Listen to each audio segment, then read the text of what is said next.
What do we have here? That's Brent. Okay. How's it going? So you may have been seeing a lot of vlogs from Brick World Chicago, but I have a feeling this one is going to be epic. He's giving you the $2. Not to mention the return of Brent's Brikx.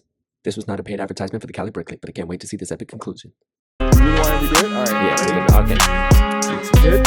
Yeah. The first time we've ever done it. It was the first time. Don't want the mistakes. It's 4. Welcome back, everybody, to another episode of Cali Brick Clique, episode 84. And like always, you can find this on all your podcasting platforms. Go ahead and leave a comment down below if you're on YouTube. We like to see that stuff, you know? So we like to read it. A lot of good comments down there. But like always, we have Claire, the plastic architect, getting down in the kitchen. You know what it is. We got SHYtime and a special guest. Is this number 3? Is this 4? Maybe 4? I mean, so technically, if we want to talk about like EmmaSaurus, it'd be number 4. But yeah, there we go. Yeah, so it's 3. It's but 3. as technically, one time I came on with Emily, so this is my second time by myself. But yeah, yes, that is true. You came like the early Lost episodes. Yeah, before it was on all your podcasting needs like Spotify and Apple. That part. So, like, we have the special guest, Ross. Maybe not Ross. I'm not sure. One of those. What's Third time, second time, fourth time. Thanks I'm for not sure. having me. Really appreciate it. Well, thanks for coming back, dude. Yeah. Thanks for reaching out to my agent. It means a lot. Your people got in contact with our people, made things happen. Exactly. But with all the intro aside, the double take intro, we don't have to talk about that. You just mentioned it. Now we have to. Okay, so we redid the intro today. We've never done that before because we First time for really everything. wanted to. I think it's because I was dancing too much and then you got Was it? distracted. I got so distracted, I was just like I was playing frozen. the air guitar. I was like, man, Shy, we got to redo this, man. There's no editing that. It was. Yeah, I was. I could have saved it editing wise, Maybe. but we didn't have with that all similar that, flow. But it's all good, dude. with all that aside, how's everyone's week going though? Like 105 here. Oh wow. It's been virtually perfect here. It's like this is the best. Yeah, this is like the best time of year here. Oh, What's yeah? perfect for San Francisco? Probably October. I don't know, like 75. I think it's like Oh, that's 75, beautiful. 80 is like Oh. perfect weather. Yeah, That's right. nice. Yeah, I forgot. Mhm. I was thinking about down here. Like, it's not that perfect. Like what? The past couple days there was no sun and it was like 110. Yeah. Like, why is it hot? I just came from Cali, so maybe I should have done this one in person. But I just Oh, flew you back could've. from LA last night. Everybody was complaining about how hot it was, but it was like 95 or something. It was I nice like, where you were. pretty nice. See? Only got a Like- little sunburn at Disneyland. And Yeah, you get how was to Disneyland? drive. What did you think? Yeah, how was that? First Disney time. World? There we go. Yeah, so a little backstory. Emily was doing something super secret with the Lego group in LA, and I have a cousin that lives in Anaheim, and he and his wife are like magic key holders. And they're thinking they might, I don't know if they're going to be there for a long time. So I was like, this is an opportune moment. Like, I'm going to take it, booked a flight. And Emily and I met up, and we ended up being able to do 2 days at Disneyland. I didn't even know that there was 2 parks, so that was new. I loved it. It was incredible. Like when you compare it to Disney World, like they're almost 2 different things. I was kind of taken back from it. I still think Disney World is like more magical, maybe, but Disneyland was a blast. Like we were able to do everything in, you got to pay for that Genie Plus, but I mean, I was able to do everything. I didn't feel like I missed out on anything. I ate a lot of corn dogs. They even had this one pickle corn dog with peanut butter. It was delicious. And yeah, so I really liked it. I think that might be my only opportunity to go to Disneyland. So I was super glad I took it. And yeah, it was a blast. And then I guess kind of off that and kind of more related to Lego news is I went to the downtown Disney store for release day with Emily on August 1st. And that was kind of fun. It was very interesting. The store was smaller than I thought. I guess I was thinking it's like the same size as the Disney Springs store, but it is not. In fact, I think it's smaller than my store in Austin, which is kind of Wow. neat. Really? Yeah, I think if you don't include the upstairs, but I don't even think they let you go upstairs. Oh yeah, Yeah, that's that right. probably Yeah, barely that's counts, 2 yeah. floors. I think. Well, obviously, per square foot, it makes 10 times more. Yeah. And So- so, but if you don't include the upstairs that you can't even access, then yeah, it's I'd say the Austin store is probably a little bit bigger. I guess Claire's shaking her head. it's a So circle that- No versus way, a no square. way. I mean, the problem with that store though is like it feels like the shelves are always empty because there's so much traffic there, Yeah. and then they're not getting the same support that Florida gets. Mhm. So in terms of like having the shelves full, and then the pad wall always sucks. So it like Dude, that feels pad wall really was empty. terrible. Oh But my as far God. as square footage wise, it's absolutely larger than any mall store. There's no Yeah. way. I agree with that. All It, right. it is also like older, so Yeah. Yeah. Well, the worst is like I was showing my cousin the pad wall, and then he was like, "Well, what about all those bricks up there?" And you know how they put like bricks that are just there for show. The I was paper, like, yeah. what's on that?" And it was like half an inch thick layer of dust on everything. And I was like, Oh, they my should change that. Do just better. clean them out every like once. I was in a like- blue moon. Yeah, I was like, the dust is starting to look green. Like I don't. So Yeah, it's it's growing kind of a dust. weird spot for sure. yeah, but the employees were nice. They were super cool. It was always cool. Some of them recognized Emily from the TikToks and Instagram, never YouTube. But that's just how it is. And so it was kind of fun. It was fun meeting. You know, we met a few people, took some selfies. Yeah, it was overall, man, awesome time. Absolutely loved it. You guys' gas prices are ridiculous, but other than that, Oh my. Cold blooded. cold-blooded. Pretty bad. So I have a quick question, throwing it back to Disney. Did you go to both parks? We did. So we did. I was told it's best to do California Land, whatever, Adventureland. California Adventure, yeah. Yeah. I was told it's better to do that one first and then Disneyland second. Okay. And I mean, so we only watched one show the whole time we were there because I wanted to ride more rides. And we saw like the Sound of Color or something like that. Yeah. That World was of Color, yeah. World of Color. That was amazing. I like Mhm. my cousin like definitely undersold it, and he's like, "Oh yeah, it's cool, it's whatever," and he was just messing with me. And then like when it came on, and you see they shoot fountains up in the air and they create this huge mist effect, and then they project all this crazy like Yeah, lights. it's like the same thing as Fantasia, but just or Fantasmic, sorry. But did you see Fantasmic in Disneyland? No, we didn't because I wanted to ride Pirates of the Caribbean. Got it. Okay, Got that's it. Got it. Fair. So Oh. Emily saw it with us when we were there with her. hmm I think that show actually is better than World of Color. Really? Okay, now I have FOMO. Yeah, I think Emily so. told me I was that like- she liked the other one better than Fantasmic. Wow, really? Okay. Yeah. Interesting. But I mean, I was just happy to see it, and I don't care about fireworks, so I really liked the water effects. It was different too. I was like, when I first seen the World Color, I was like, whoa. My The my fountain like starts jaw spraying. dropped. I like Yeah. like in a cartoon. I was like, I had no idea what to expect, and I was like, "Are you kidding me? You can do this?" So, So someone like who was it? A worker messed that whole thing up like a couple years ago. Like the Yeah, like the pool has only been like the water. They only refilled it like a couple months ago, a few I months heard ago. that. mhm. Like Yeah. it's been empty. Yeah, because he like lifted or she like I don't know who it was, but they like lifted the lights up while the water was up, so it literally like damaged the entire system. Oh No. man. Imagine being that person, Ooh, Oops. awkward. and it was just down for like a long time, obviously.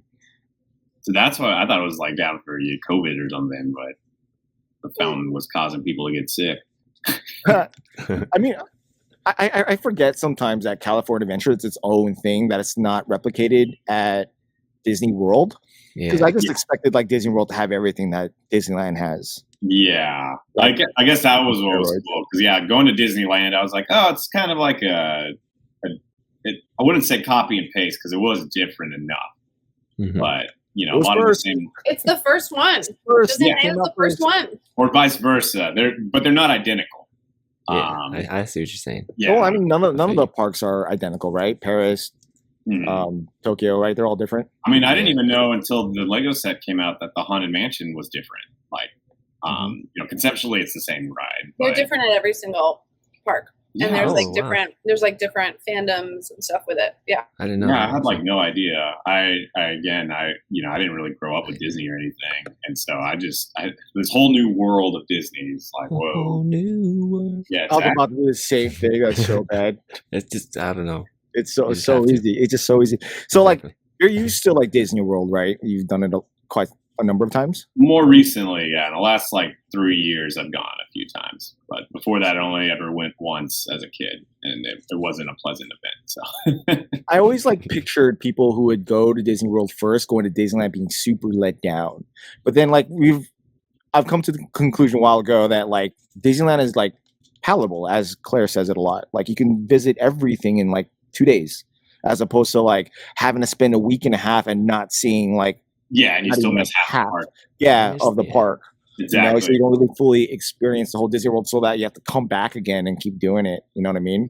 Exactly. So like, we also found that the food was better at I would say that Disneyland. too. I agree. Yeah. And I'm wondering if that's like a California, like the influence of California. Maybe, but like, I don't know, or maybe it's just more important to that staff or whatever. But like, I don't know what it is, but like the churros are better, the pretzels are better. Galaxy's Edge it tastes the same in both places, but like just like the casual like snacks and fanfare, and there's like seems to be more seasonal variety. Yeah. In Disneyland, like it just seems to be more. I don't know. It's just I enjoy both, but if I would pick, I would always pick Disneyland. Also, that's my nostalgic park, right? So yeah, that makes sense. Yeah, same here. I would always and just based off of wait times, I think I'd pick Disneyland too, because like my cousin was like 45 minutes. Now we ain't waiting in line. And, at Disney World, it's like 45 minutes. That's essentially a walk on, Oh my goodness. Dang. So, I mean, living though, Disney World wins, like resort wise. Oh, that's what I've heard. Yeah. Oh yeah. Well, they're building a new resort for the vacation club because there isn't enough to do there. yeah. Well, the problem is though, the price of those hotels has gone up. Like the Grand Floridian and the Polynesian are over $1,000 a night now to stay there. And so it's interesting which is why like Airbnbs there, like people are choosing to go to Airbnbs now over because the cost differential is so extreme. Right. So it's got just the even like the budget hotels are like $300-400 a night. They used to be like $150. That's significant. Yeah. Like, why would you do that? Like, when you could stay for $100 a night, $150 a night in a 3-bedroom Airbnb with your whole family versus like 3 bedrooms, that's like $1,200 a night, even at the budget hotels.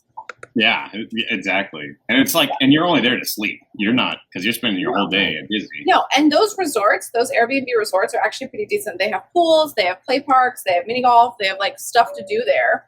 Because they try to make it like a resort, The only thing is that you have to like drive, but whatever. Yeah, that's like the driving part. No, but you still, when you're on property, you still have. If you're at the budget resorts, you still have to get on a bus. It still takes you like 45 minutes to get anywhere you want to go, even though it's like 10 minutes driving.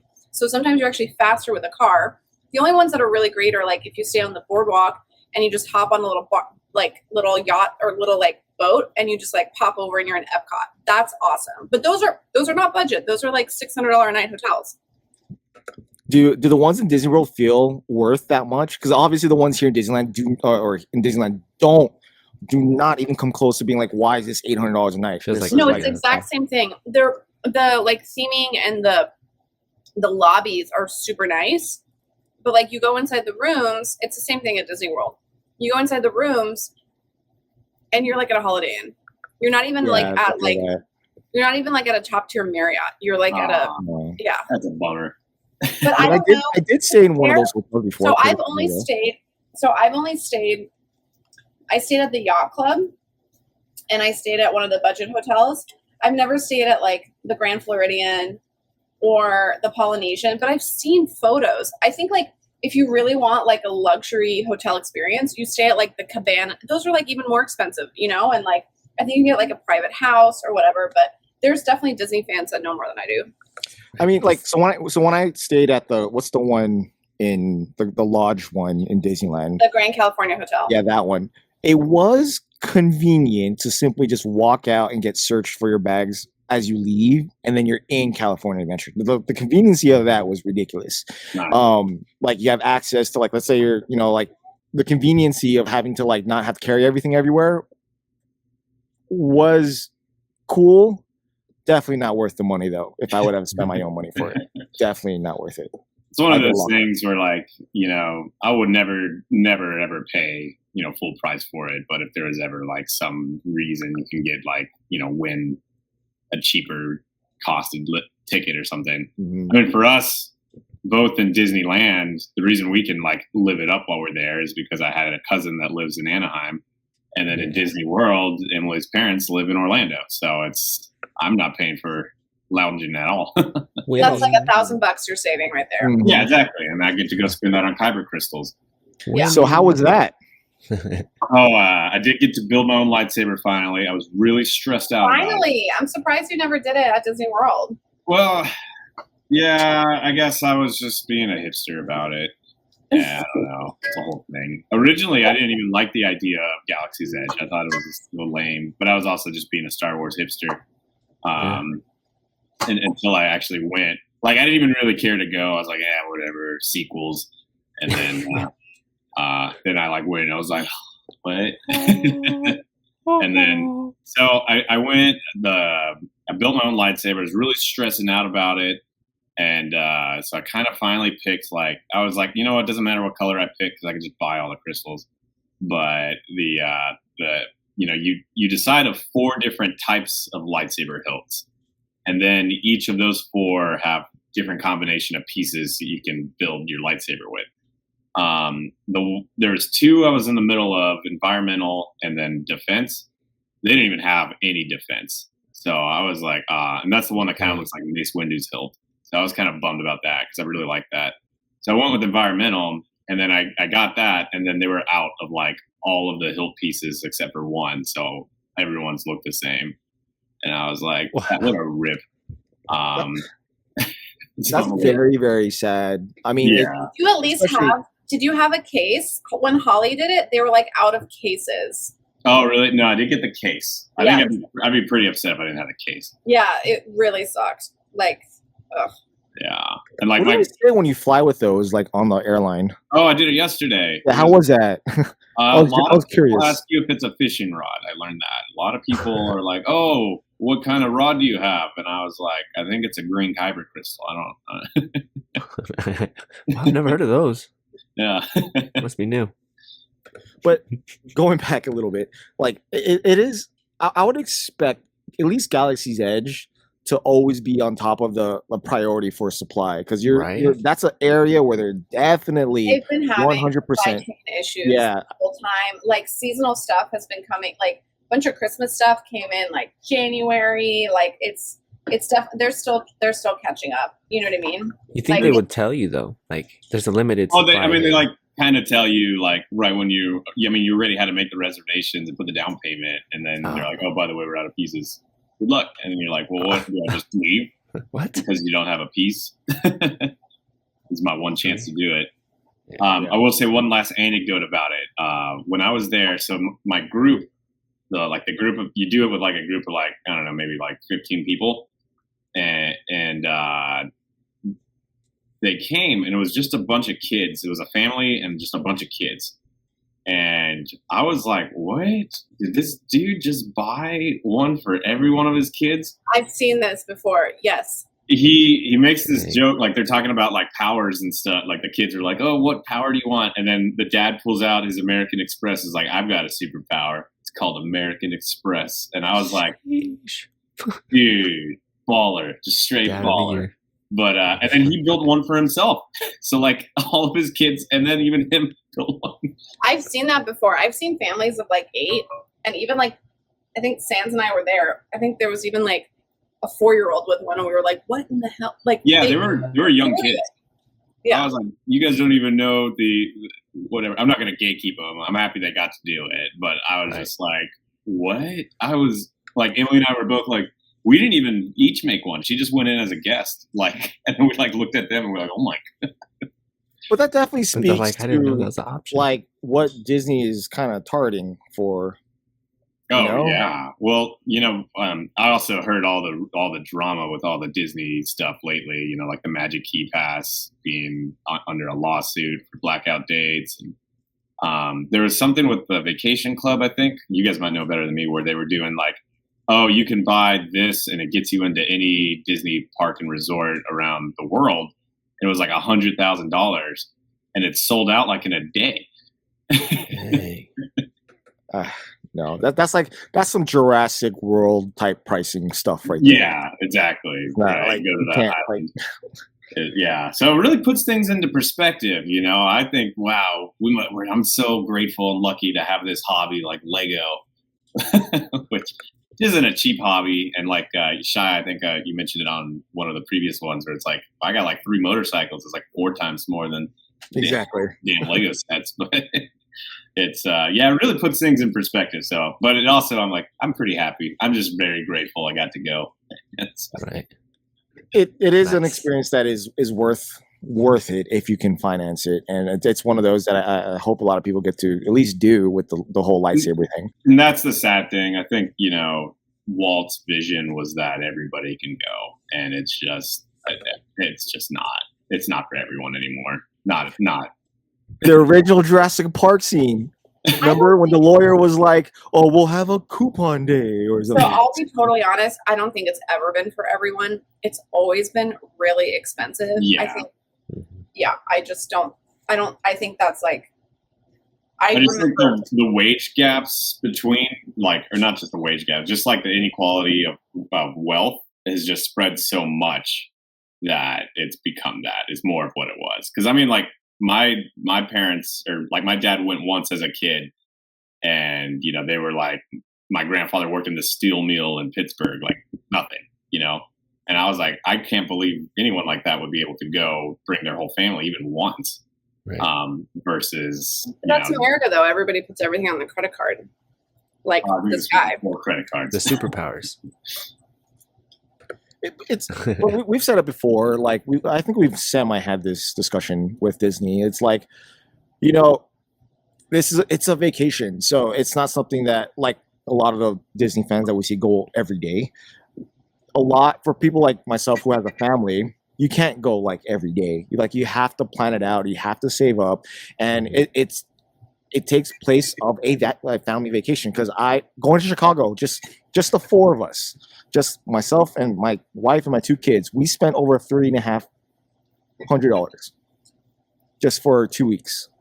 So Well, how much was the rental car for 2 weeks? it was actually pretty cheap because we got hooked up with that.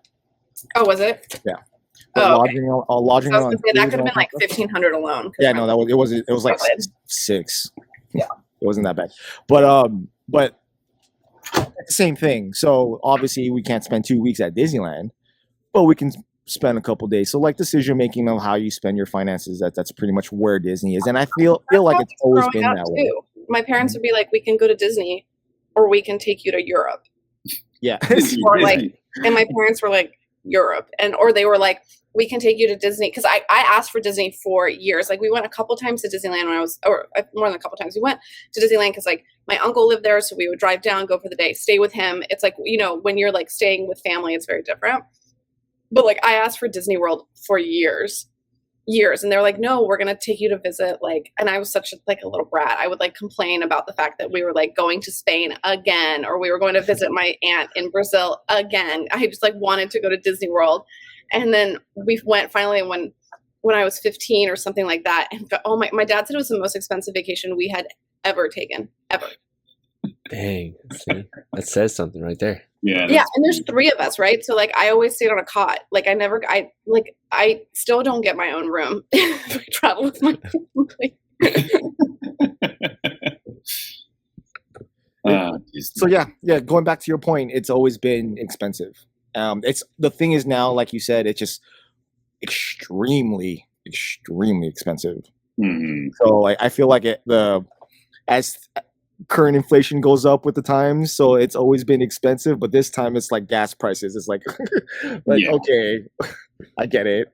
This Yeah. burger I think they also $35. have like more merch than they ever have, and they're like, I feel like they're pushing that whole side of things, and that's also like really the fun part as well.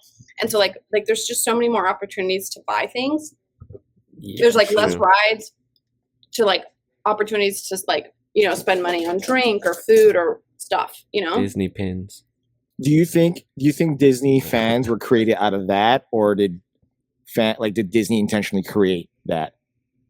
So, I have like a family member, distant family member that works for Disney, and he was saying, I can't believe like how it's turned into this, you know, like little things like popcorn buckets that were just supposed to be fun toys, how they turned into like these massive collector items. Yeah. So I would say it became this. I don't think it was ever meant to be like that. Like they were all surprised, kind of like Lego, honestly.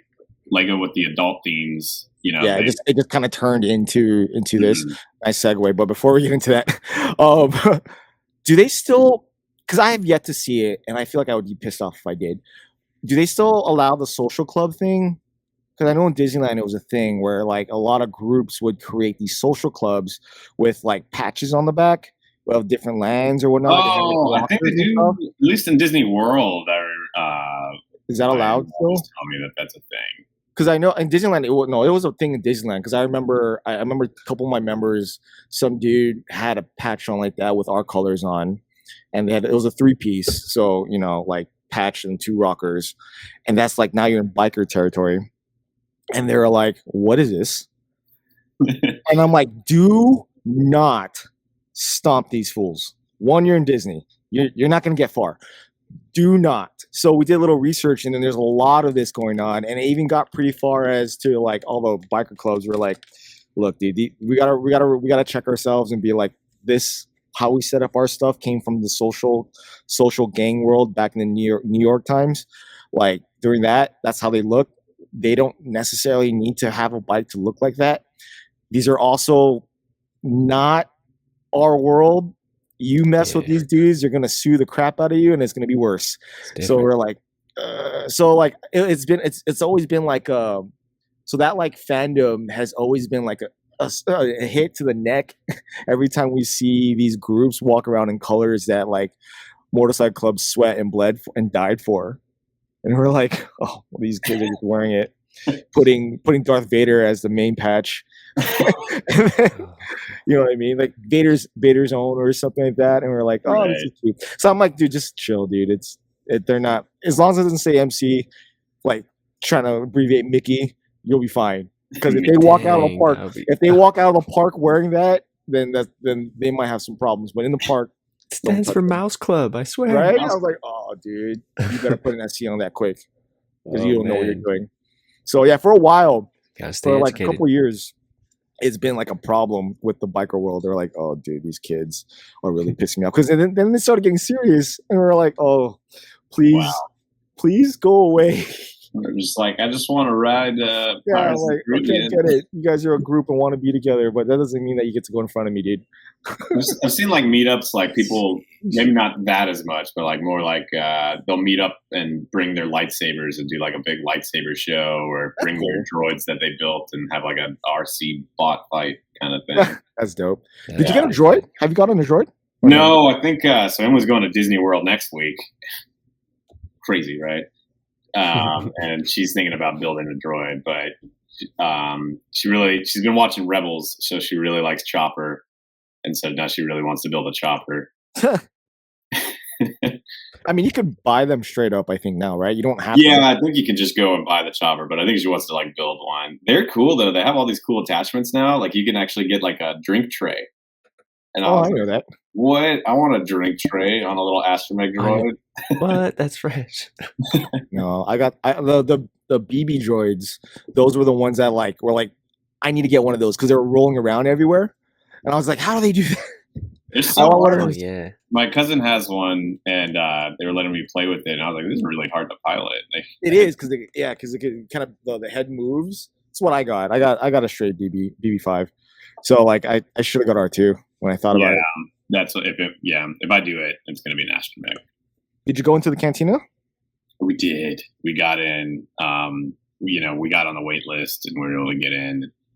It's weird. They had different drinks than the time I went, I think in March in Florida. But yeah. Oh, cool. So they are different. That's because that's what I was afraid of, is that It could just be that they added some stuff. Yeah. Oh, okay. They went through a big change. Okay. But we were in the standing bar, which actually I think was better than sitting. I would I recommend agree. trying to I get to the agree. standing section. Bring some ibuprofen, but it was nice. Is this your first time in SoCal? I've passed through once. I visited a friend in high school once in San Luis Obispo, and Oh, that's where I technically want to live. oh yeah, I want to stay here. Aquarium there. Man, that was a dope aquarium. Loved it. It's a nice area. It's like Monterey. it feels very small towny. It's like in the foresty parts, and like the ocean's like right there. It's a It was weird. Like he lived on the mountain, and then it was like 10 minutes and you're in the ocean. Yeah, it's really Okay. convenient. It's very California. Yeah. Yeah, I forgot what mountains look like. When I was on the plane and landing, I was like, oh my gosh. Haven't seen a mountain in years. Oh yeah, that's right. You don't have mountains where you're from. No. I guess I'm born in El Paso, and we had mountains there, but they're not like that.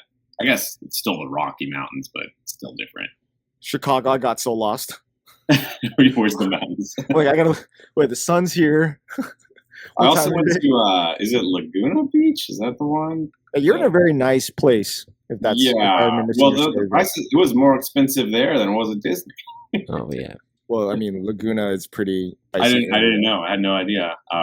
My cousin just took me, and I was like, "Wow, this seems pretty bougie." Yeah, there you See, go. It was. Laguna is like expensive, and it's like I expect to pay this much money everywhere I go. Whereas when you come like to downtown LA, everything's expensive, and it doesn't feel like it should. Oh yeah. You know what I mean? Because you got like homeless people running around, like I'll say destroying at everything. least the restaurant we went to, at least the food was good. I don't know if it was worth it. $20 for tequila or whatever, chiquiritas, how's it pronounced? Chilaquiles. Chilaquilas. I always mess it up. But yeah, I was like $20 for this, but it was good. I mean, Interesting. I was paying the Yeah. California tax, but Sounds like California prices. That Yeah. sounds like that sounds. I'm like that's what I just spent on. Yeah, $20 like $10 here in Austin. Yeah. That's supposed to be poor people food. That's crazy. I guess that's it. I grew up with that. It's like cheap food. Yeah. Yeah, even when you go to In-N-Out, it's not just for like one person. It's like almost $15. We got dumplings today, which is like supposed to be cheap food. It was like $68 for 2 people for lunch. That's the normal thing. Did you get drinks? Mm-mm. What? See, luckily my kids are small right now, so like they don't really want this crazy stuff. So like when Venus and I go out to eat, we just get stuff that we want. And then we'll go to like get the mac and cheese from like this restaurant next door. That's like, Oh yeah, I've seen that happen firsthand. yeah, the basic food. So like trying to feed them something complicated with like, I mean, Luna will probably eat it, but like Ezra will not. So like, it's like when we want to go out, we at least for right now have the luxury of just like going out to eat and get takeout from a restaurant that we know we're just by us two, we're going to spend $100, but we already know this is only going to last for like another 6 years, 5 years at the most, and then we're gonna have to be paying that quadruple price. Yeah, Hold on a second. So your kids are going to eat mac and cheese for the first 10 years of their life? Oh no, Luna doesn't. Ezra will probably. Oh, okay. You know, it's very hard to introduce a new food to him. Like Got it. I think it's only been a year since he started eating pizza. Wow. Pizza. You figure, right? Like when he would go to school and they would have pizza parties, he wouldn't eat it. What? No, he wouldn't. He thought it was disgusting. Like he would only eat the food that we'd make him, which is cool. I made you food, you eat it. But like, you know, he's not into meat. So like chicken nuggets are not a thing for him. Like, yeah, he doesn't That's like all I'm to eat it. into. Yeah, he doesn't like to eat meat. Chicken maybe, and fish maybe, but like I don't understand. Does he have a choice in the matter? Like, He's ahead of the game. yeah, he just I doesn't know eat. Mhm. He just is that simple. He just won't eat. And the thing is, like, he will starve himself. That's a problem. Like, he's that strong-willed about what he puts in his mouth. So you gotta like really, really compromise with him. Whereas, like I said, Luna is a completely different story. Like, she wants to try everything. Mhm. Yeah. Like, and that's she usually how eats it goes. everything. Yeah, she loves all the food that like my wife and I get. Ezra, on the other hand, we have to really consider, okay, what do you want? Well, or when we go out to like places like Disneyland, we're like, okay, So this restaurant, all three of us could eat, but he won't. So let's find something where we all can get some food. You know what I mean? Damn. So, Well, good luck with that. Mhm. sucks. But anyone get anything for August 1st? Yeah, let's go. A couple things. Oh, what'd you get, Ninja? You never get stuff. Yeah, that's what I'm wondering. What did you get? Oh man. So I missed out on the Haunted Mansion because I totally slept on it and I forgot it was the first and I went to order it and it was gone. Really? But I did find the Speed Champions Aston Martin and some stunt riders. Let's see if I get this in here. Nice. Sheesh. Yes, Harley, dude. If it only had a rocker, I would have loved it. I would have wore that for sure.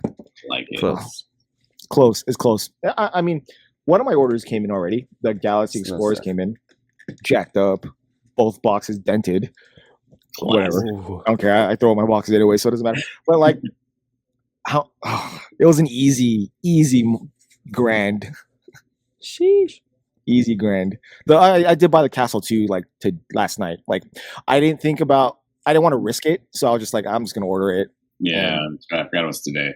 Yeah, so I ended up getting that, and then like a bunch of what else did I buy? I don't remember.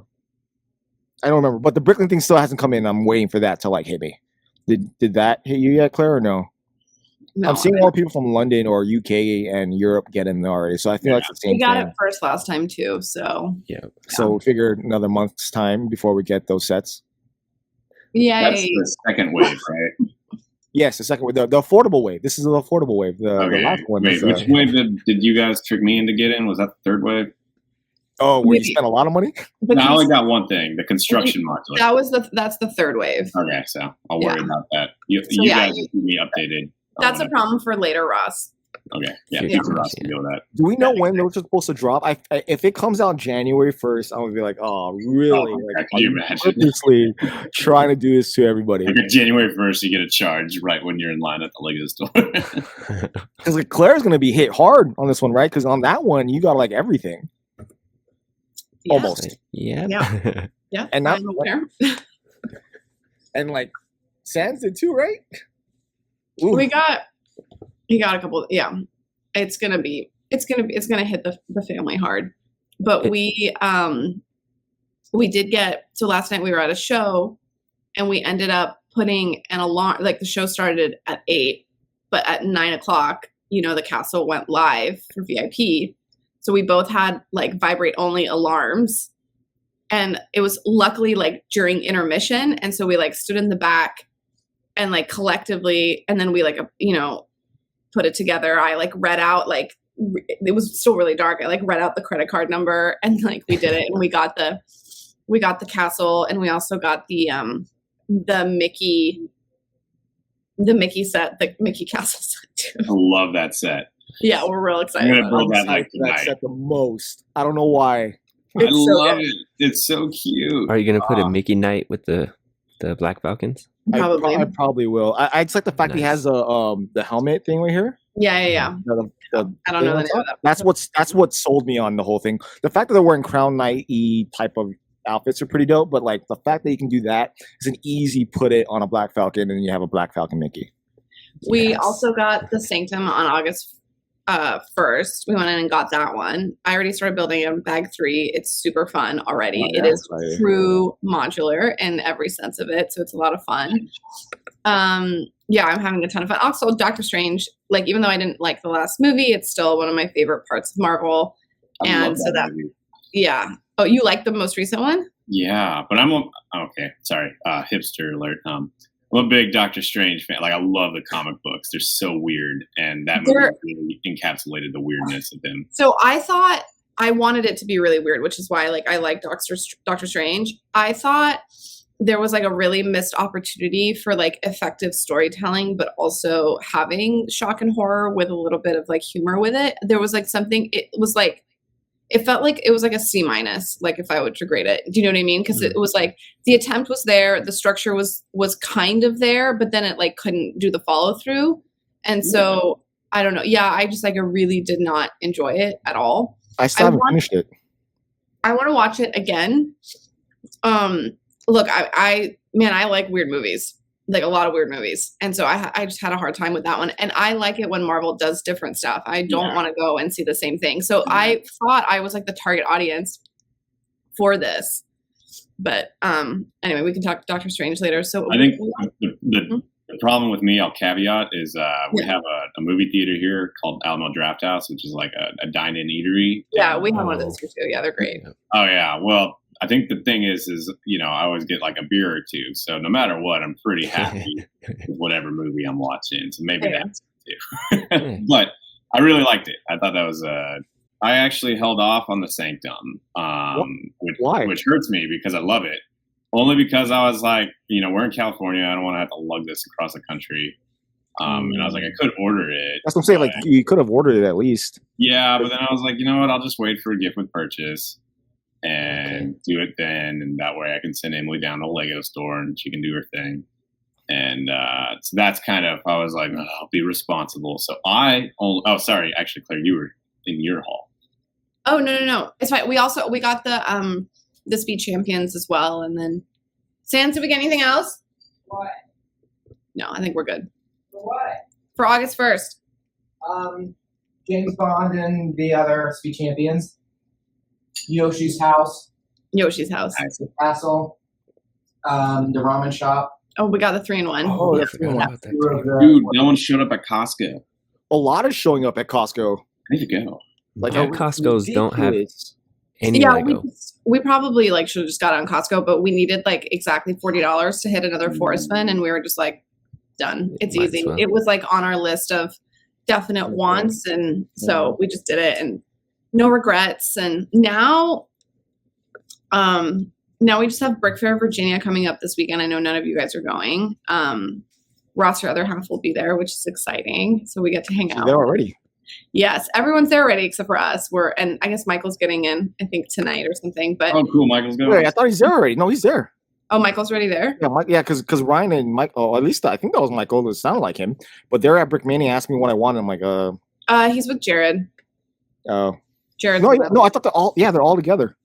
Oh, maybe. Yeah, we don't get it until tomorrow night. I don't know. I had a feeling that we would be kind of conventioned out by the time this one came around.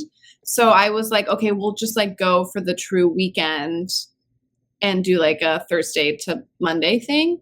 But then we're not even really, or I was going to do Thursday to Sunday, but we're not even doing that. We're just going Thursday night to Monday night. We're not even coming back. But anyway, it doesn't matter. It's fine. So we're just getting in late, and we're actually missing the first yard sale, which I'm in my head thinking that's okay. Just Saves to your money. stop myself. Yeah. Because the truth of the matter is there's so many Lego sets that I got last year during the yard sale at Brick Fair, Virginia that I haven't even opened yet and touched. I got tons of elf sets and but and we're trying to buy a house and furnish said house. And so, oh, well, You'll live. Out of sight, out of mind. yeah, I think that'll be, if I can't see it, that'll be better. But, So we're not going to get another Sans directed haul video.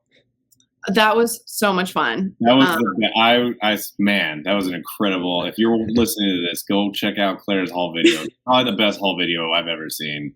Thank you. Yeah, it was a lot of fun. That's all Sans. I think I've watched it 5 times now because I just think it's so fun. A ton of fun. Yeah. I And was so, genuinely impressed in how short you made that. I was like, wow. yeah. Well, I asked him, I was like, just make it really, cut it. Just cut it to the point that you cannot you can't cut it anymore. And he took that and did an amazing job. Yeah. And that kind of piggybacks off of last Tiago's section or whatever you call it. Tiago, when he was on last time, talking about more produced content. And I think you guys did such a perfect job with that. That's something we've struggled with, when it comes to haul videos. It's I don't want to make, we don't like the idea of just making a haul video to just make a haul video, but sometimes we're I don't know what to do. So here's a haul video. And so that's something we're probably going to, just FYI, we're probably going to try to incorporate stuff like that. Cause that was such a good idea. No, it's a lot of fun.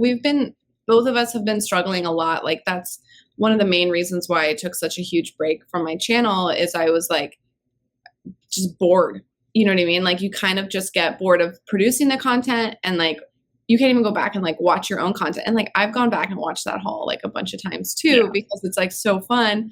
And then like you guys are in it too, so it's like also fun. And like I don't know. So I think like that's where we've been. It's hard to do that though. I think it's like, I'm not trying to like I didn't do it, Sam's did it, you know. And like it's something that I asked him afterwards. I was like, can you direct and produce all of the content? Because it's so much more fun. So he's been helping me a lot, which has been really great. Was the filming fun? The filming's fun. The filming's always fun when we do it together. There's definitely points though where I think I got annoyed with him, but he cut those out, or other way around or something like that. But or we kept the parts that were actually funny. But yeah, no, filming together is fun. It's hard though. Like I remember I'm sure you guys had the same thing. Like when you first start filming and stuff together, it's like really awkward, and you like don't have a shorthand, and you like have trouble describing to the other person like what the direction is, and it's like really hard to go back and forth. We still have a problem. We cannot. We're terrible at it. We can do vlogs together all day, but anytime we try to make anything, it just we'll spend the whole day trying to film a produced video together, and then we'll throw it up on the computer. And we're like, well, this is garbage, and then that's it. So that's interesting. Yeah, I mean, I don't blame you. Like, I totally understand that. And I've seen you guys. Like, you guys are like a well-oiled machine when it comes to vlogging. It's just like Emily, who like gets nervous and uncomfortable in so many different situations, has none of that anymore with vlogging. She just like, you know, and she's a tall girl, so she can be seen from a mile away with her camera, like, you know, filming, and the two of you are great, and it's awesome, and I love it to the point they're so comfortable, by the way, that it makes Sans uncomfortable because they're so comfortable. Oh, that was my favorite. We started just following Sans around, and he was looking all awkward. You know, yeah. It's a lot of fun, but yeah, I think I don't know. I'm going to repeat something from somebody who knows a bit more about making content than I do. Is no matter what, if you film like 8 hours and you condense it down to 8 minutes, you're going to have something decent. Yeah. Good point. Yeah. So. Yeah. Something will stick. Yeah. Exactly. Like there's got to be something in there. If you have like the editing capacity, then you can make something, right? So like even if you have like all this footage that's like kind of like worthless, like maybe like the storytelling gets told more in post than during filming, you know, which is, right. I think once I started thinking about it that way, like I've been trying to film my video on my mock forever, and I have all this footage, and I would like just keep doing the thing where I sit in front of the camera and I'm like, blah, blah, blah, blah, blah, blah, blah, blah, blah. And even though like I would like plan out what I was going to say, and like, you know, or even if I wasn't going to, like I tried all sorts of different ways, and I just felt uncomfortable, and it just like didn't seem like content I wanted to watch myself. And then I was like, okay, if I can like voice over like the majority of it, that's like, I think a bit easier. Anyway, I obviously have zero idea what I'm talking about. No. So what you just did, I am currently doing right now. So I have a Brickmania set that I literally reviewed 6 times in a year just because I wasn't happy with it. Like, it's just so boring. I just don't like the thing, or at least what I filmed on it. And it's not relevant. I don't care about it, but it's the F-16 Falcon. So that's in case, but I could currently hop on this with that somehow and like voice over so pretty much I'm talking trash about it the whole time. Like I decided to use what I've already filmed, but exactly what you just said, voice over and have fun with it. Like if you could find a way to use the footage that you've made, like there's something there. I always think there's always something there. I'm happy coming to that conclusion. It really genuinely put a smile on my face. I think we're always like figuring it out. You know what I mean? No matter like where you're at and like what you're doing and stuff, like whether you're, you know, got 400,000 subs or you have, you know, 400 subs, like you're figuring it out, you know? Right. And even if you have 4 subs, I guess, sure. You gotta start somewhere. You gotta figure it out if you got 4 subs. I guess I'll take that as a moment to segue to kind of into some of the problems I think Emily and I have been facing with our channel. Mostly it's Emily's channel. In fact, full disclosure, all of these opinions are Ross's opinions and not Emily's opinions. But nice. That was a good one. So take it out on me. You know, like we've had a really kind of like the last few months, we've had like this kind of issue where, you know, a lot of people fall into it is you make a certain type on YouTube. It's an unforgiving platform. Is if you start making a type of content and it's successful, you can't really switch easy out of it. Unless you brute force your way through it, right? So our biggest videos are our vlogs, right? Which is honestly very flattering. Thank you so much, everybody who cares about what we have to say for some reason. But you know, it is nice, you know, because it's fun content. I would say it's the most fun content to make. It's super like easy to make. And you know, like the big ones we usually do are like going to Brikx and Minifigs, our local Brikx and Minifigs, and also super thankful our Brikx and Minifigs is always just stacked for some reason, so that's always kind of nice too. I'm sure that helps. But then now we have kind of this dilemma. You know, we're part of LAN, or rather, Emily is part of LAN, and you know, we have this dilemma where it's like, you know, we have this expectation to make certain content around sets. When at the end of the day, we have learned very harshly, people have let us know that they do not care about if we talk about Lego, which is like weird, right? Like they love to see, you know, people I think like to see, I can talk about Lego on the wall at Brikx and Minifigs and people like that, but nobody cares about like a review, which is fine. We don't really like to be a review channel. But it's kind of a complex issue because we're expected to, you know, it's a professional relationship that Emily has with Lego and LAN, and it's like, how do you balance this out? So we have this hard time making content around, you know, mostly sets, right? And so one thing we actually recently tried is like, well, you know, we were very fortunate. We got the Star Wars wave. And I was like, okay, well, I've been known to partake in Star Wars a few times. Maybe I can do a review on this. And Emily was like, okay, just don't steal the channel, even though it was my channel first. Well, you're coming into like the knowledge base and stuff, right? So exactly. Yeah. And I think that, you know, that kind of goes back into our blogging thing too, is I think people like you know, Emily's the super uppity, giggly, which is new. She's never. Man, exactly. And then I'm the crotchety Star Wars guy. And so it does make for a fun like interaction. I definitely conceded that. And so, you know, I made the reviews on the Star Wars sets, and as far as reviews go on our channel, they actually did pretty decent, which is still mediocre, but and then, you know, one of the problems with it too, and this kind of goes more into the LAN in general, is like lot of hate, which is very interesting on those reviews. And the biggest one I get is I was not critical enough. And I just don't get that one particularly because, you know, I feel like being critical on a Lego set might mean something different to someone else. Because, you know, I don't go on there. I don't say anything like, oh, this is total BS. Don't buy this. It's total garbage. But, you know, like the Darth Vader and Obi-Wan Nacho Cheese Factory set, it's terribly overpriced. And, you know, we got it for free. I acknowledge that. But I do not recommend anybody buy that set. There's no reason anyone should buy that set at full price. And I made that clear in, you know, my review. But I was, you know, positive about it. And that's kind of what we want as a channel is, you know, positive experience. And so I kind of came to this realization. I was getting all this, like, you know, comments like, man, I'd be positive about these sets if I got them for free too. And I was like, I don't know what you guys want. But then I just kind of realized, I'm like, oh, wait a minute. We're not reviewers. We're not good at this at all. Like, you know, that's for Tiago and Ryan.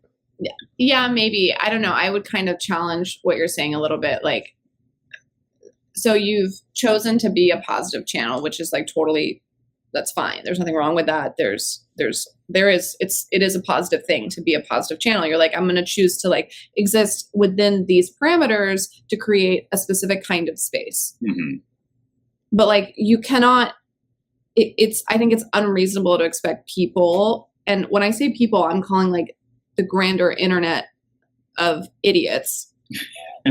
Like you cannot expect, or just people who have opinions or people who want to shout out their opinions, you can't expect that, like, unless you start off your video being like, and doing a disclaimer being like, hey, and even if you do this, by the way, nothing's going to change. Yeah. And you're like, hey, I just want to let you know there's going to be nothing negative in this video. This is only going to be positive reviews. So if you don't want to watch it, please exit now or whatever. Like, don't do that. But even if you did that kind of disclaimer, you're still going to get people to have comments on it. Like you're honestly like you're asking for, so no matter what like framework that you set yourself up in, and if you have success, you're going to get critiqued for that framework, and people are going to try to like break it down and shut it down, whatever it is, right? And so like even if you had chosen to be a negative channel and like a smart ass channel, people are going to be like, why aren't you more positive? You're so negative. Exactly. It's unhealthy to be negative. And so people, or it's like so unrealistic to be positive. Like there's always something that people are going to poke through. And it's like, and I think like the bigger the box and the thicker the parameter, and I'm like trying to use this analogy and it's like not really working well, but I feel like the more people are going to try to poke at it. Right. And so I think that's like the risk with doing social media content and then listening to your audience, because you have to listen to your audience, right, to a degree.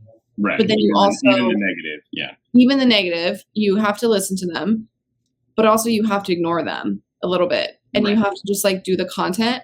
So like if you guys don't want to do reviews, and because you don't even enjoy doing the reviews, don't do the reviews. Like it's really that simple. Like not because like Lan expects you to or whatever, because like I would just communicate with Lan if I was in your perspective and be like, we want to do this other format or something, think of something more fun to do. Lego. That is kind of something we have been working with Land to try to see about like changing, the expectations about that.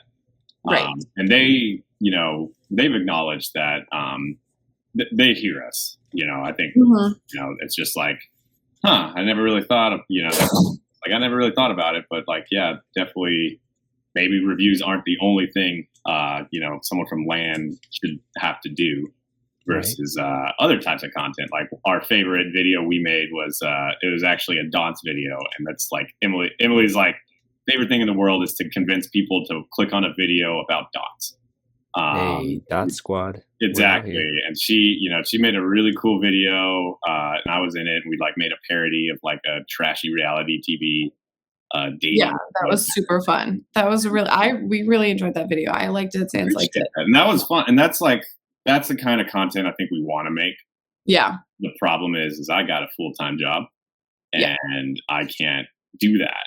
I don't have that capacity. And it's definitely a team effort. It's really hard for somebody to do something. Exactly. And so that's kind of been, again, our issue with it. And then like other problems, just logistics are really hard. So like, we got a lot for the August 1st wave, which again, I appreciate that we got that. But we got so much, like, we couldn't even do it all because, like, well, most of it, like Mario, for instance, that was just a logistical nightmare. We got the sets a month early,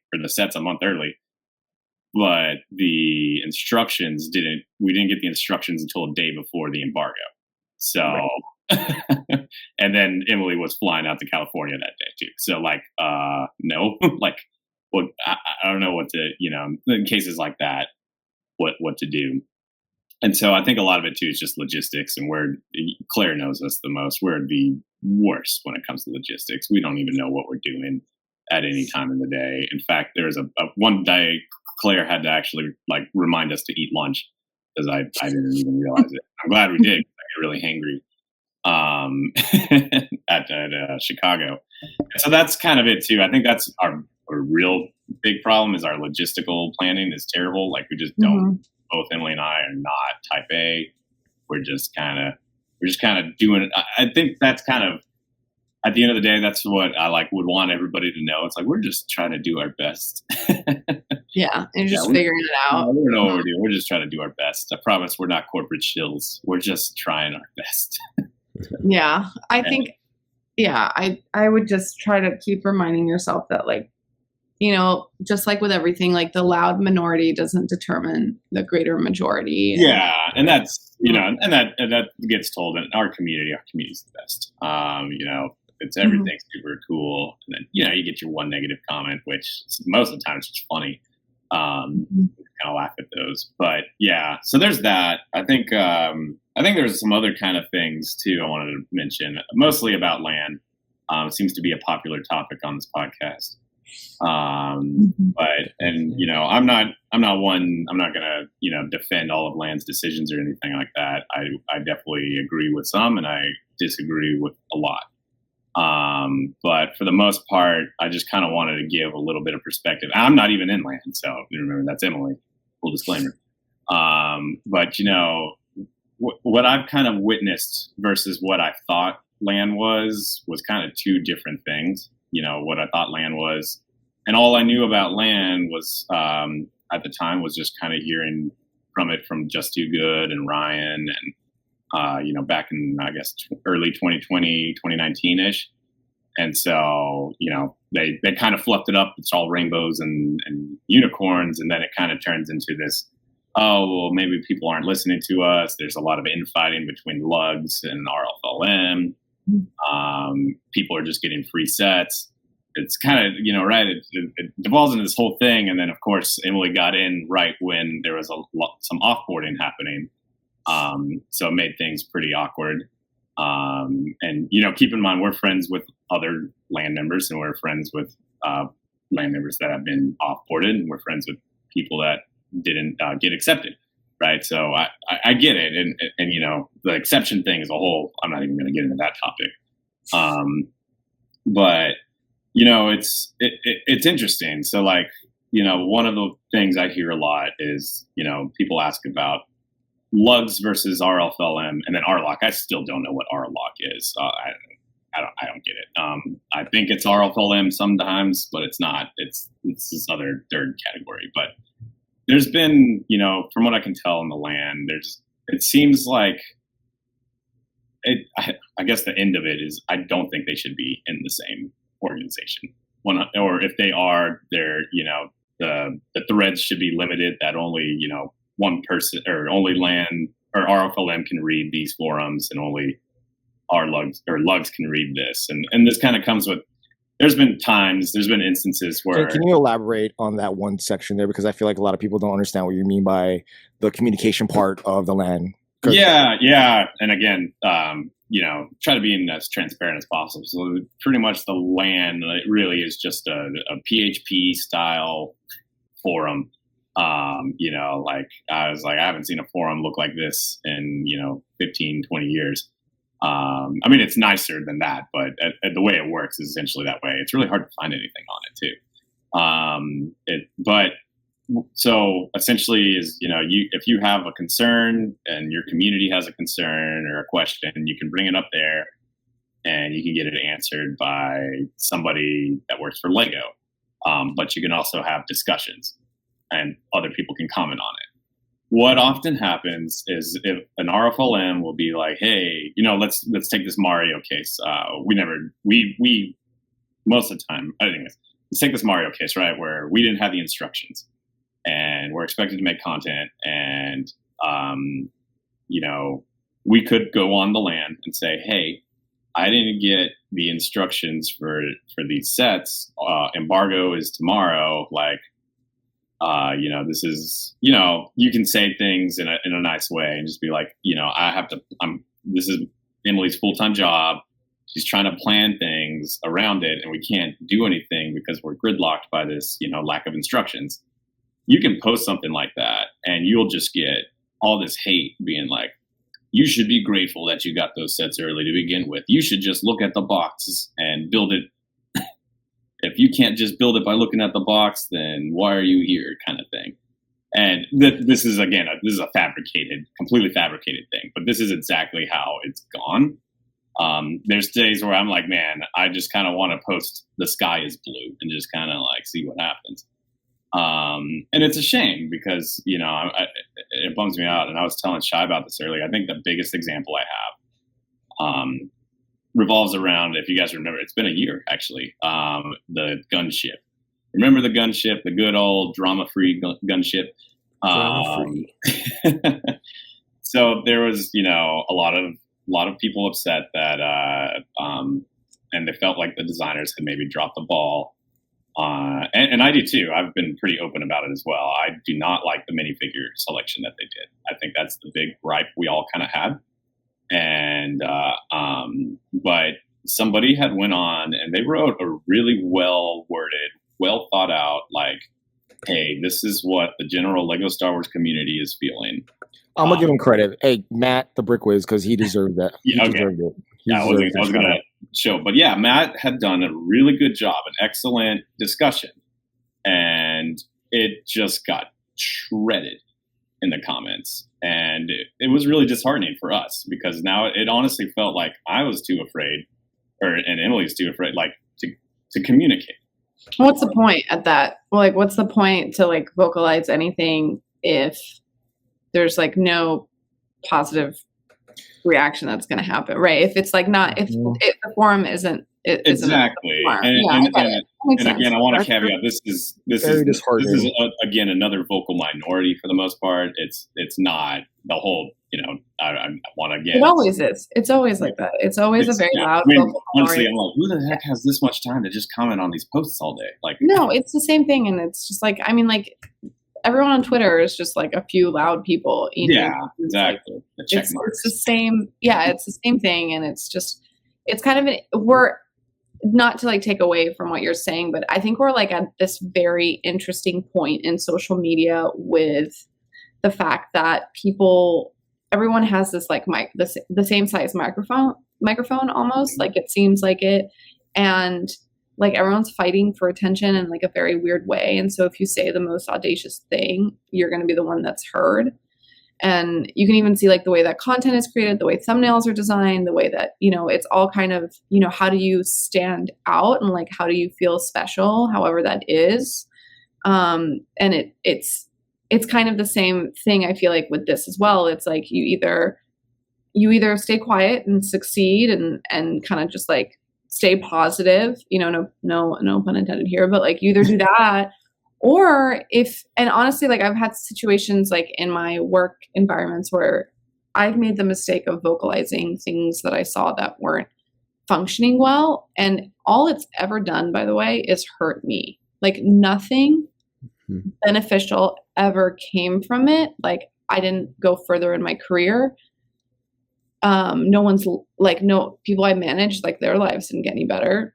Like if anything, it pushed me down further, and the people that were in management that were creating the problem rose up higher. If anything, like helped fuel their space there, right? This is like when I was like younger. And so it's really hard to navigate that space. And I empathize with you guys for that, especially if like your brand, and not even your brand, but like the life that you live, you don't want to be negative and you want to be positive and you want to have a good time, and we're just with friggin' toys. I just want to play with my little Luigi. Exactly. Like it's just like it's not that big of a deal, but it is because it's your wife's job, and so right. And that's and that's it too, right? It's such a big part. And again, I want to finish this kind of to put it all around. So it feels like, in some ways I feel like we can't participate in any of the open discussions. But I will say, I think if we do ever have issues, we just email the people in charge. There's nothing against doing that. So, we've had some of our community ask us things and we're like, we're not going to bring this on the forums. So we just ask the people at land and they'll tell us and then we'll pass it back down. So that's, it's a shame it's that way. And then I guess that kind of goes a little bit, and it's not RFLM versus lug all the time. But it's interesting when you make like, an RFLM will talk about like, hey, I need these, these came after embargo. And then you'll have someone from lug being like, well, you should be happy. And I'm like, well, why are you here?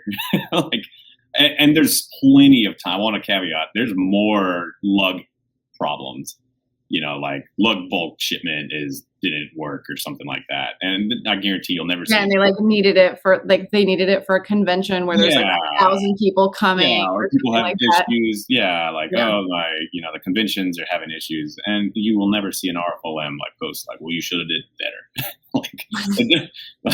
No, I don't know. I wouldn't put it past anybody. But to be fair, like, it is a cool program that you're in. And if I were to say this and to other people that are in the program, I mean, I'm not saying it's a cool program, I take that back. But if I were to say it's a cool opportunity that you have to be in the program, and if I was in it, you should take advantage of it in every way that you can, and just like use the, like, what I would be worried about, and like now it's kind of coming to mind, is that like if I'm getting all these sets, like if I was in your situation August 1st and I just got like a whole pile of sets and I was like pressured to do, reviews or pressured to do videos, I would. Is there really a pressure though? You don't have to do them.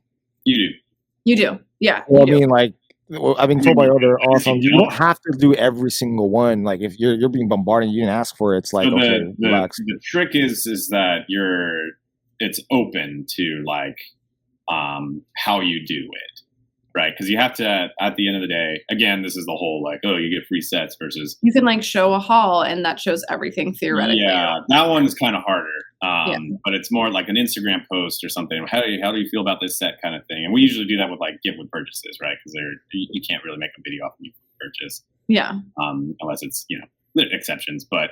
Right. As long as you do something with it in some way. A live stream or something. Yeah. But it's still something that has to be done. Yeah. I understand. Something has to be done, but it doesn't have to be like. Okay, well, let me go back to this. Just imagine create the scenario where you're like in a work environment, right? And you've gotten all this huge box that's coming your way. Like if you have a bunch of stuff to do and you want to make dinner and hang out with your husband and your friends, you're going to take the shortest road to finish. You're going to take these sets and you're going to like do what you know how to do, and you're going to finish it. And you're going to either do a haul, you're going to do like your reviews, you're going to give it to your husband to do reviews, whatever it is that you're just going to try to get your work done and the line item crossed for the day. I get it. I get why you have to do that. I guess if just like stepping back from like a macro level, I would be like, okay, I've been given all of these tools, right? Because like what we use the Lego as like a tool, right, for content creation, and be like, what is the coolest thing I can do with this pile of stuff in front of me? And like stop and step back, which is like incredibly difficult to do. And I think like, I would just like kind of like remind yourself to like stop and do that. That would be the only thing. Cause like I have talked to Emily like pretty seriously about content creation and like creative content creation and stuff. Not that I know what I'm talking about or anything, but I do enjoy to hear perspectives. Yeah. And where it's like good. It's just like, I kind of see it as like a way to like when you're like in a professional environment and you talk with like colleagues, just to like bounce ideas off of, you know what I mean? And like, just to like kind of go back and forth and stuff. And it would just be, it would be unfortunate. It's not that like the hauls are like, you're a shill for doing a haul. I'll be totally fair. It's just like, it's kind of basic, Yeah. And I actually was listening to Rich actually has the podcast. Sorry, I'm shouting, getting a free shout. No, it's fine. We love his podcast. We always shout it out. Yeah, I'm similar required, and he had a really good or they had a really good segment on haul videos, and I was like, well, I know that's directly targeted to Emily, but no, it wasn't. Shy, you're muted. It wasn't. So yeah, it wasn't. Sure. But it was, and he did a really good job, or they did a really good job, and like it just kind of goes back to what you were saying before. Is man, it was actually listening to that particular podcast talking about, asking like 10 random AFOLs, how do you feel about haul videos? I learned so much, like, oh my God, like you can, and again, looking at your haul video too, I was like, you could do like fun, more produced ones, but this idea I had never thought about for a haul video, for instance, is storylining it. And that's something that's like, that's a fantastic idea. I've never thought about something like, why you got this set other than, because we like it, Yeah. Like creating like the adventure of it, which is like hard when it's like, okay, it came in a box from LAN. Yeah, so it's and like, then what that's do you do? exactly. And But it's, then you create, I don't know, you create like a sub, I don't know if you could quite literally take footage of the set in the box, like coming home and what it's like to come to the Saurus's house for the first time into their new home as a Lego set. And it's like, that's like literally the perspective that'd be of fun. like, or something, you know what I mean? Or like, and it's just like, that gets to see like, all of you guys like love your sparkling soda and you like give the set a sparkling soda being like, welcome to the Sauruses. Exactly. Yeah. And that's something we're trying to incorporate more. Like, so Emily had a really fun time. She made she had the Haunted Mansion early. Mm-hmm. That was a good one. Yeah. Yeah. And instead of doing a review, she did like a vlog of building it. And she said, she absolutely loved it. She had a really fun time just like joking around, having this whole video. Video did terrible. Which is okay. I think a lot of it that kind of set is similar to like Brickheads or something like that. You see it and you're done. You want it or you don't kind of thing. So I think that it's a bad example of it, and we're hoping to do more content kind of like that. But I would just keep doing what you know how is like repackage it. Maybe like maybe the thumbnail or the title was wrong for the kind of video that it is or whatever. Like I don't give up on that stuff because especially if you had fun doing it, right? So, which is it's fun too because it's like the vlogs of us shopping do well, but the vlogs of us with the product. You also have to remember, like when you do haul videos like that, it's like you're not the only one doing that. So there's like 15 other content creators in which a lot of these people share an audience. So if they're to look on their feed, they're seeing Land gave me this, Land gave me this, Land gave me this, Land gave me this. Go on their phone on Instagram, Land gave me this, Land gave me this. Go on TikTok, Land gave me this. It can be overwhelming. I think that was a main frustration over that whole thing, to like come back at that. So to repackage it in a different way would be the smart thing to do. I guess, but I don't know, man. It's like I also think people getting upset over that stuff is just absolutely stupid on their part. No, but it's like in the same. It's the same thing when everyone reviews the same thing over and over again. Like if 15 reviews on the AT&T. Everybody's review is like but that's what I'm saying. It's how people like make fun of the fact that all I see is this one leak all over my Instagram. It's the same concept. Just control your Instagram. There's like a reason I follow 23 people now. Just like you have control over your own life, your own brain, your own emotions, and your own feelings. Sorry, I like this. This stuff makes me crazy shy because it's like I am so upset with EmmaSaurus and Ash and Flash and Dingy Dongy and like all these people that are like watch it, bro. No, I understand that, but that same concept of you can't control what everyone posts all at once, but if they all do, it can get annoying. So that's all it is. Like you're not in control of what everybody posts, but if that's all you see for a post, like when you wake up in the morning, as we all do. Yeah, but it's like also getting upset that like Starbucks is successful. Yeah, it's like but people still get upset. Yeah, but people want the same thing over and over again. People like Disneyland because it's the same thing. People go to Cheesecake Factory when they travel because they know what crappy cheesecake they're gonna have, and it's like it's. I like Cheesecake Factory. Why? I like it because it's the same thing. It's like if I'm in the middle of nowhere in the country and like they don't have a good Yelp review community, then I'm gonna I'm that guy. We can talk about Yelp and how it's taken a tank since COVID because like the entire industry is like not the same. Chefs are not the same. Servers are not the same. Yelp is now unreliable and my entire structure of life has come crashing down, totally independent of that. I just think that, I don't know, I've lost my train of thought.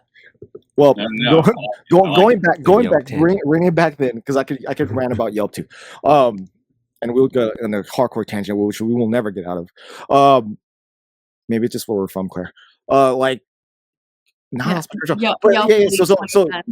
as we all, as content creators, try to be different. That's like the main thing is as we're going back to the very beginning of this conversation of Lego content creation is like, how do you stand out? Like, how do you make something different? Haul videos should be treated the same. And or any of your basic content, like getting out of what Claire says is basic is exactly what everybody should be. So how can you say that to the EmmaSaurus platform when it's been successful for doing that? But how long can it be successful if it does the same thing? Well, I don't know. There's a cap. Maybe there's a cap to it. Yeah, fair. Okay, that's what it is. Like, you can't be like stuck in the same motion like over and over again for anything. Not even that's your company, that's your food, that's life. Yeah, but like you have to evolve somehow. YouTube doesn't want you to change. You have to evolve. Look at every successful YouTuber has evolved in some point. So Yes. ever so slightly. It's like But little it does shit. happen. You like Mr. Beast videos today aren't Mr. Beast videos back then. Wait, when back then? Like How when far back then? from before 1 million subscribers. Well, when was that? I don't know, like what, I wouldn't 5 years compare ago, yourself 6 years to ago. something like that. I just threw one out there. I'm just saying, like No, but we I would all- compare we all yourself to evolve. like a few 100,000 or something like that. I would Yeah, compare. we all have to evolve. We all figure out what works. We all pay attention to our analytics. So you're even if it's not by like conscious force, it's gonna happen. Because there's like, Yeah, if you look, I mean, if you look there's at the always a YouTube meta, space right? now, There's- the Lego YouTube space right now is completely different from the Lego YouTube space 3 years ago. Right. Like it's like if you look at Ryan's content now, it has evolved from when he started trashing other people. He no longer does that. Right. So like you have to like think in the future, not necessarily have to move in a direction in which you feel like you shouldn't be going, but you have to be aware of that. Right. But like Brikx's been doing the same thing for 3 years. There are anomalies. It just the house gets bigger or like the room gets bigger. The So, shelves. but yeah, there could, and that could be a reason to why the Lego world, as far as Lego is concerned, isn't going past 1 million. I guess so. This kind of brings me on to another segue. So, like change, right? This is something else too. Not just land, but just like the whole marketing thing. For a while, I think and I would call Emily like an influencer or content creator. I know there's sometimes good and bad connotations with that, but I would say so. And micro influencer, right? We've talked about that before. That they sell more product than so big name celebrities do now. Yeah. And for a while, I always kind of felt like Lego was a little bit behind the times with how they approach that. And I was like, you see all these other, which by the way, total side, haul videos are not just in Lego. Every other industry does Everyone it. does it. Everyone I does don't haul see videos. it as negative as I do in Lego. Maybe because I'm No, it seeing was. It was. It's always been negative. It's always a thing. Every time people do PR hauls and people go bananas, they hate it. But also Really? the same amount of people love it. Yeah, and these are channels with like millions of subscribers. This has been around forever. Like Like a PR haul. it's like things that people have received in PR. So like in public relations. So like like there's like PR companies that like source products or whatever, like and then they give it to the influencers or whatever. And so yeah, it's basically like this is what I got from like the PR, like the public relations rep from like this company or from this entire company that like sources from different ones. Gotcha. Yeah, it's But yeah, for the most part, it's not something that's different than any other niche, right? And so I guess what I'm saying is like I always thought Lego was a little bit behind. Again, I don't necessarily agree with having their creators kind of clumped into this program that's still. I think it is changing. It's it's a bureaucracy. It's working its way. I think it's going in the right direction.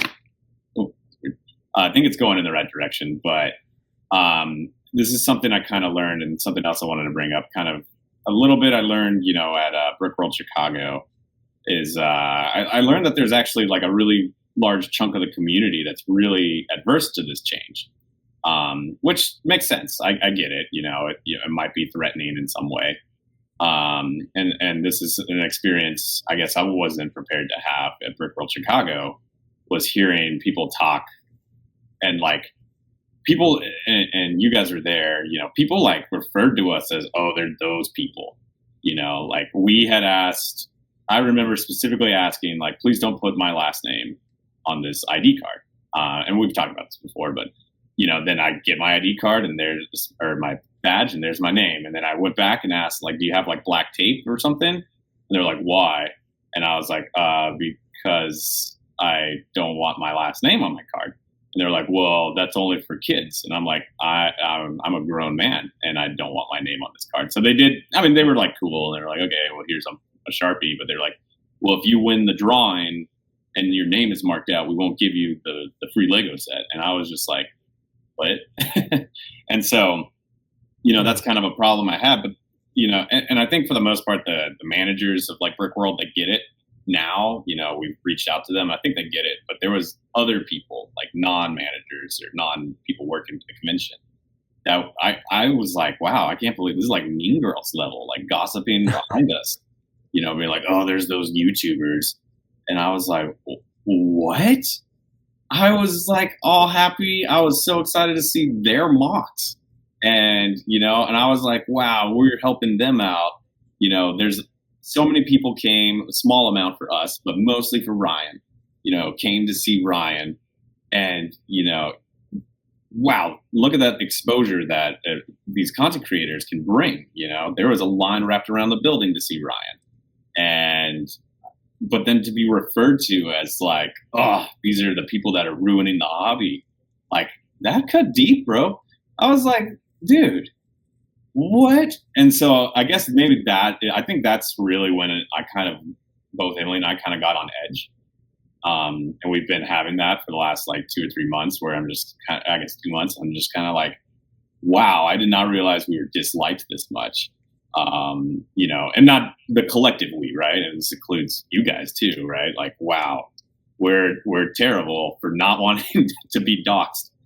And there was like incidents that like, I'm glad, a lot of us hit our badges from people because it was bad. Like it could have easily escalated. And so, those kind of situations, I guess, and I think, this is kind of similar to the LAN where you have the RFLM versus the lugs, where I think it propagates a lot. And, I've talking to more people who go to those shows more often. I've definitely seen it. I'm definitely seeing it now. And I guess I'm a little disappointed in that kind of community because, I was like, man, you guys are like an open community, letting us come over. And then, wow, I'm pretty disappointed with it. And I will caveat again, obviously this is a minority. Where Emily and I are both in a lug, by the way. We don't take advantage of any of the perks also because we don't participate that much, but we are really close knit with our lug. And so it's not like a big issue that we have. It's just, I think I was really let down by that, being like referred to as someone who's ruining this hobby that I've been in my whole life. So I'm a little upset, I guess, about that. I wouldn't blame you. I'd be really upset too, because it's just like, yeah, like, why would people that bring new people into the hobby be vilified? Yeah, that's what I felt like, a villain. Maybe, okay, if I were to like try to play devil's advocate here and try to think like why people could think that, they could be like, okay, why it's not, they could say content creators are not a good thing because they've maybe monetized this hobby, which is, I don't know why that's a bad thing. It's a hobby based on buying shit. Sorry, what? Brick linkers do that. Oh, absolutely. Yeah. But that brick linkers. That's what they buy from, huh? Yeah, but brick linkers are directly, positively, like people, like those same people are positively impacted by Bricklink, right? So they like, it's a source for them to buy stuff from. A lot of these people don't watch YouTube content. A lot of like old school, like lug people, Shy's completely on. A lot of the Lego community does not watch YouTube. A lot. Right, so they don't watch YouTube. They're just like totally in the basement, which is totally fine. And so and the one time a year that they come out, some dip like Ryan causes a whole line around the convention and makes it impossible for people to see, the sets that are on display, and takes attention away from what's really important, which is the Lego and the creativity and not the social media. So, and I think if you're like a mock maker and you even go and you're like, okay, maybe do these people build mocks? Like I was standing with Holly and this one guy asked her, he's like, do you guys, and people were coming up to her and like asking her sign stuff, and they were completely just like looking over. Like his mock was huge, just like a giant city. And he asked Holly, and he was like, are you a mock builder? And she's like, no, I just make videos from my bedroom. Like she was like she just like completely de-escalated it, right? Very and Holly. So very like Holly thing. And like you could tell he was just like, cool, like good for you. And so I think, I'm not saying that their thoughts and maybe their reaction to content creators is validated, but I would think about it from that perspective where content creators are changing even their landscape, and maybe in their eyes, not for the better. A lot of people don't like change. Especially if you're the kind of person that doesn't watch YouTube or doesn't watch content. I can't imagine you're like for change. Yeah. If I were to like, make assumptions about who you are, I don't know. I don't think it's right to like not to kind of like stop and not want change. And I think if you're in the Lego hobby, you need to be connected to the younger community. And I say that from it's something that it's a teaching tool, it's a mental health tool, but it's at the end of the day for kids. And so it needs to be a family friendly kind of situation in a public setting like that, like at a convention. I think it's like inappropriate for people to be, this is like my separate opinion. Like, I think it is a family friendly environment and it should always be seen as such. And so if it's a family friendly environment, that means you want to bring children there. And if children are really on YouTube and watching media and that's like the future of it, why wouldn't you get connected to it? Even you don't have to create the content yourself, but maybe have a touch point with a content creator. Anyway, that's full circle.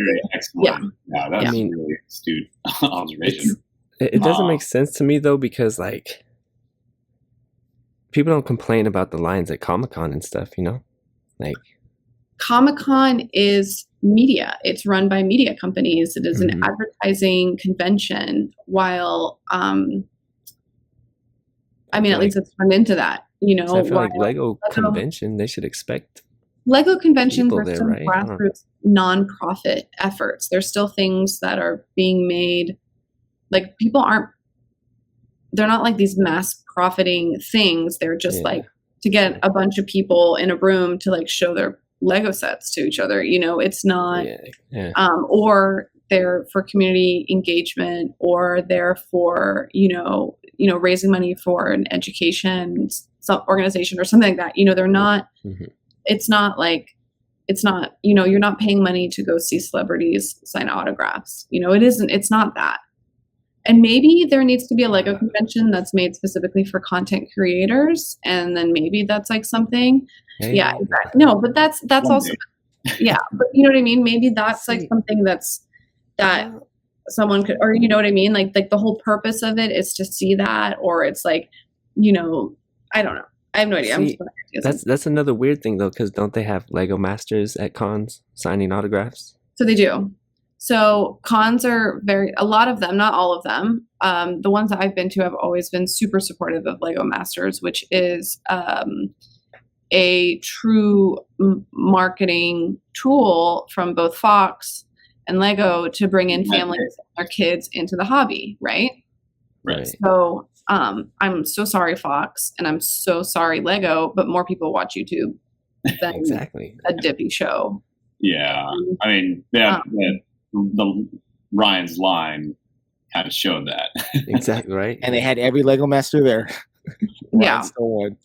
And not that it's a competition, and there should be space for both, and it's a cool thing. It's just when quite literally the Lego Masters are compensated for their time, I find it interesting. But we can just end it at that. We don't need to talk about it more. It is, money, that people say money talks. And then when you're in a work environment, it doesn't matter how many accolades you get. It doesn't matter how many high fives, gold stars, whatever it is. If you're not paid for your time effectively, you're not treated equitably. Yep. And it's the same thing in these environments. Exactly. That was really well. I love that. Perfect. That was perfect. Wow. Okay. So I don't know how to continue from that, because that was a good exclamation mark to the end of that. Does it come from somebody who was not paid correctly for a long time and had to fight for her payments, and then did not win, and then won? It was a whole thing. Anyway, later day. Can't wait for that episode. Right? Well, Ross, is there anything else you want to get off your chest, or? Let's see. I have my list of things. I've been living without Emily for 2 weeks. Other than barbecue every day. Yeah, the first 2 or 3 days are always kind of fun, and then you pretty quickly realize that, wow, I hate being single. Right. I was gonna Um, say that, yeah. so that escalates very fast. I'm so bored. Like, I don't know why I made that We're choice. with Emily, and it's so cute because she's like, obviously, like she's at Disneyland, she's with friends, she's like doing something for Lego. Like things could not be going better. But like every other sentence is like, I can't wait to do this with Ross. Ross is gonna love this. Ross would love getting me this. Like it's really. Oh yeah, she loves And that. then she's like, and then she turns to me. She's like, we're codependent. I was like, I'm like, oh, it's fine, I get it. But like, it was really cute and it was really fun. And I have to say, like, anyway, Sans and I, if you guys don't know, Sans and I got to spend some time with Emily, just the three of us. Actually, we had like I wouldn't say a romantic weekend, but we had a weekend planned of just the two of us at Disney. And we usually like stop and see Shy or Ninja or whatever on the way down. And then Emily's like, can I come hang out? And we were like, yep. And she straight up was in the room, in the pull-out couch, like a foot away from us. And it was so much fun. And the three of us got to hang out and it was the best. And sometimes it is fun if you have a married couple and they're always together, sometimes it's fun to sneak one of them away to hang out with them. So that is a fun time. And we got to have that with Emily. And we get it again this weekend too at Brick Fair. But sorry, Ross. It's okay. I think I hogged you guys most of the time at Brick World because Emily had a lot of content to make. So it evens out. Got my just desserts on it. But yeah, I guess that's there's always more, but we can do that in a later one. Part 4 or 5. Yeah, I really whatever it's appreciate gonna be. you guys hearing where we're at with things. We're trying our best. There is one announcement I wanted to make. When it comes to land, we free sets. But we also get a stipend essentially of free Legos, and it comes out to about $500 2 or 3 times a year. And so this is something we've been wanting to do for a while, and we just haven't really had the we always told ourselves we wanted to give back to the community more. But a lot of it was just we treat it like a company, and we're trying to get to this part where it's self-sustaining. And we did do our first charity auction a few weeks ago. And I'm really, really excited about it. Raised about close to $4,000 for the Uvalde Victims Fund, and that means a lot to me. It's local here in Texas, and so something else we kind of want to do, and this is something kind of piggybacking off of our lug, is they're really involved with the local children's hospital, the Dell Medical Hospital. So something we're wanting to do is we want to, because we're according to land rules, we are allowed to give away our land sets. We don't have to do reviews on them, most importantly. And so what we want to do is to take those stipends and to turn that into both giveaways for the community, but also for charities. That's something that we're going to do. So expect the most basic hauls ever, but not for us. But that could be the storytelling of it. That would be so much fun. That would be such an epic adventure to like. I think, it's one of those things. I don't, those like videos of like. You don't want to monetize off of it, but you could also, but like you could, I don't know. Yeah, I see. And that's it. And that's why we talked to Claire, our PR rep, about these kinds of things. But that is something, we're looking to do. We definitely do want to give back. Both to the community, but also just in the broader, humanity. And so that is something that we're looking forward to. There will be no more land hauls. Message has been received. Yeah, the message has been received. We're done with the land hauls, but we might do some of those kinds of land hauls. So we're doing our best. Our logistics are poor, but that is something we're really. I'm so excited about it, and I've got in touch with people in the lug who can help me set these kinds of things up. So that's awesome. Yeah. We're slow. We're not the fastest. We're not efficient. So give us some time. But that is our end goal with it. So that's kind of something I was kind of thinking. I was like, I get it. It looks like we're just getting free Lego from land, and we are. Keep in mind, for the most part, we could buy that ourselves. We're a couple of dinks. Dual income, no kids, if you know what that is, and any Lego set we want, we're gonna get. So keep in mind, it isn't about the free Lego at all, but I do think this would be a really nice way to give back. I think it'd be good, especially since you guys, when you go to Target, obviously you're stealing from children when you go there. And Oh yeah, we haven't even got to that. Yeah, sorry. All the children I stole from them. I apologize. Yeah. For the kids. Well, full circle. Now you're giving it back. So I think, Which I gave away those too. yeah, I appreciate it. But anyway, Always a large announcement at the end of Ross episodes. Yeah. Well, the last one was us getting into land. That was right. That's right. So that's where we see kind of the future of the channel going, but I'm just hoping to get there. Go ahead, close it out, bro. Yeah, well, with all that being said, thank you, Ross, for coming and kicking it with us, getting some stuff off your chest, and look forward to the next one, episode 4 or 5, whatever it'll be. Roll that music. Thanks for having me. Make sure to spay and neuter your pets. All things I said were me, not Emily. Wow, we haven't had an episode this long ever.